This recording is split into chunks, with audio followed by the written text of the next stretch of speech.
There it is. Boy, it looks so nice. Man, it looks so nice. This is mahogany, if you're wondering, and it's not real heavy.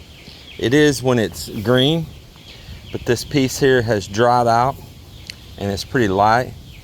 And then planing it down, and all this material you see everywhere, plus the preliminary that we did and cuts and making this narrow and all these things, it's shaving weight off of it at the same time. You wouldn't think this would be any weight, but by the time you gather it all everywhere, it's weight.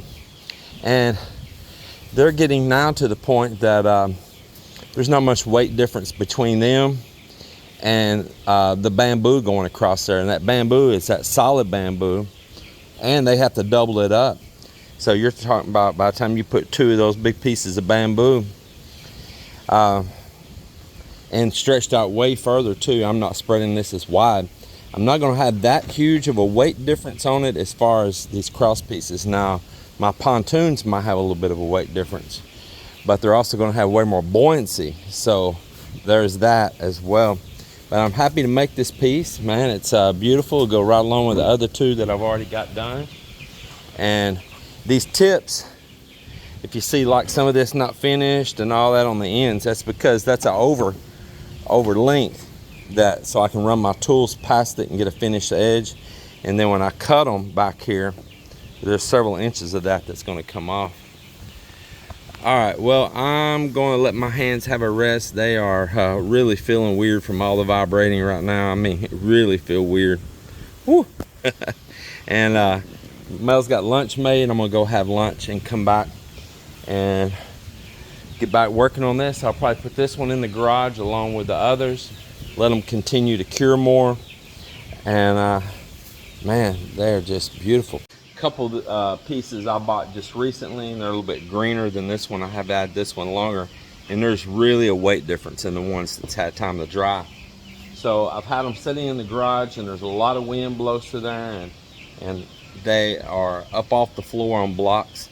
And just over the past few days alone, they have really lost a lot of water content out of them, and they're getting lighter and lighter. So by the time I get ready to permanently put them on and start coating them and everything like that, man, it ought to be spot on, perfect. Well, I'll get busy here and we'll get on to the next thing. Man, those look beautiful on there. Do they look beautiful? Heck yeah. So I'm about to screw another little piece of wood, keep my transom back here nice and level, and it can wiggle pretty easy right now.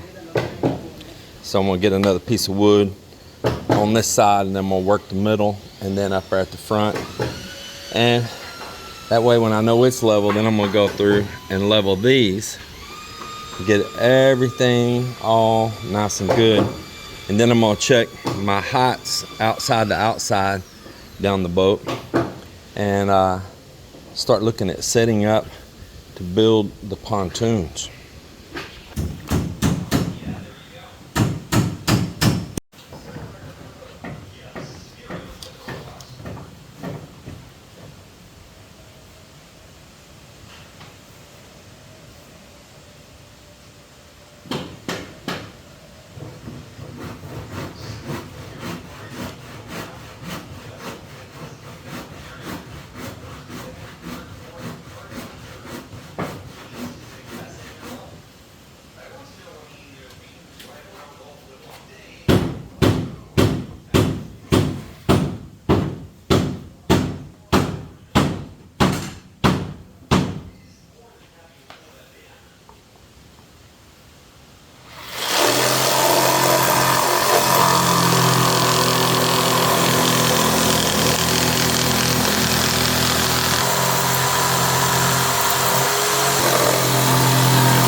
Well, we got this. I'll tell you what, I'm gonna have to really straighten these cuts up. He got them really crooked, real crooked.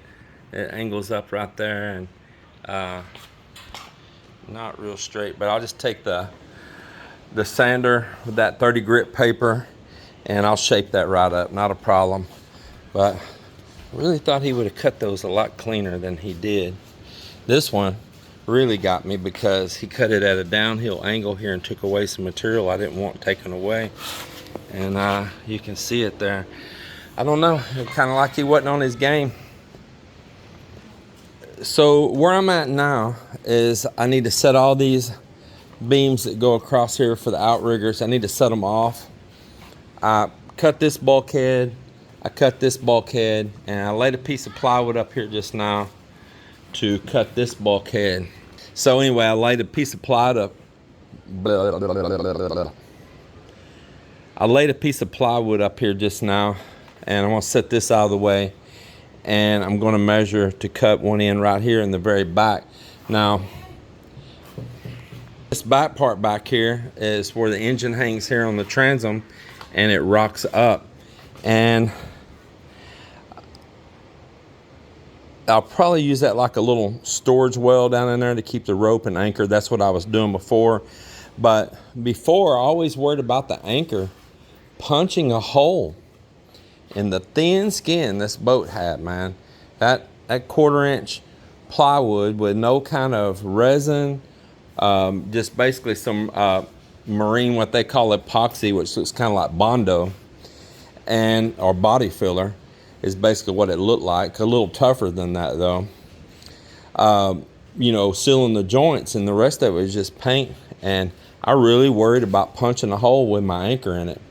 But this time, the way that it's going to be built, and it's still going to have that 1/4-inch skin on it, but this time it's going to be laminated on both sides, and that is going to make a huge difference. So I'm not going to be so concerned about that happening. And then we're going to roll the boat over and start working on getting it resheeted and removing all the old paint off the keel down underneath here and all, and get it stripped back down to naked wood so that we can put resin and laminate it with fiberglass.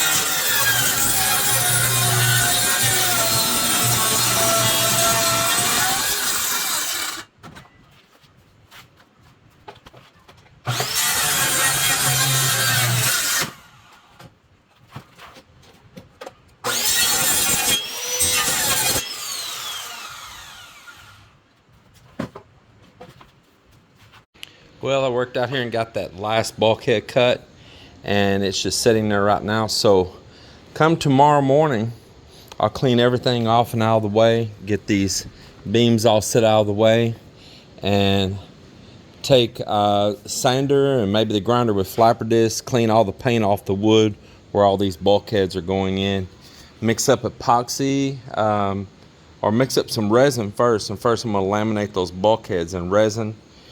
And then once they cure, I don't know if it'll be the same day or a following day, I will go ahead and be installing those. So we're going to, as soon as they're installed, we'll be able to roll this boat over and start on the most important thing, and that's getting skin back on it. Good evening, everybody. Well, I'm out here working on the boat, and I went back to working on the bulkheads here today. I've got a coat of resin curing over this one right now, but I want to show you this. So these are those little screw-in little caps. You know, you unscrew that out right there. It's a female to male. And what I'm doing is I'm putting these in right down in here in the bottom, and the rest of that will go down into the boat right down in there. And I'm putting one of these at each bulkhead right here, and also in the front right there, for all 3 bulkheads that I made. And what that's going to do is give me 1, 2, 3, 4 isolated compartments. For instance, if I was to strike something, let's say up here in the bow, I'm out there and say there's a floating log, a big old piece of bamboo or something, and I struck it, pow, right there, and it flooded the front of the boat. Well, it can only flood the front of the boat because it'll have a solid sealed bulkhead in it, and so no other water can come on back here to the back. And then I'll have this drain here. So say now I get back to the shore, I need to let the water out or whatever, which if it's got a hole, it should run back out. But let's say there's some water down in there. I can pull this cap out and the water will run on into here. Then I can pull that cap out and the water will run on back here. And I can drain it all out. And there's the drain, whoops, there's the drain right there. And the same thing here, water came in, came over the back. You know, the outboard is going to be hanging right there. I've got maybe some rope or an anchor stored down in here or something. but struck something in the back or whacked the anchor into the side and knocked a hole through the boat. Whatever could happen. Let's just say anything. Same thing, there'll be a plug right here. And this bulkhead here, the water will be trapped only back in that compartment. Big swell comes up behind you or something, swamps the back of the boat. It only gets that compartment. All the way down through here, each compartment, if it took a wave or it took a strike and a leak, it can only get that compartment, and it can only get it so deep because you have the flotation of all the rest of the boat. So I'm going to build in that safety like that. I know that there's, you know, probably several million Filipino boats without it, but I also see them constantly bailing out, and I've known of boats to swamp and them out there in some stressful situations too. So I'm going to be moving probably a little bit more speed than some of those Bankas do. Now some of them can cut a pretty good groove though. I'm not discounting them at all. So right now I mixed up some hardener and resin.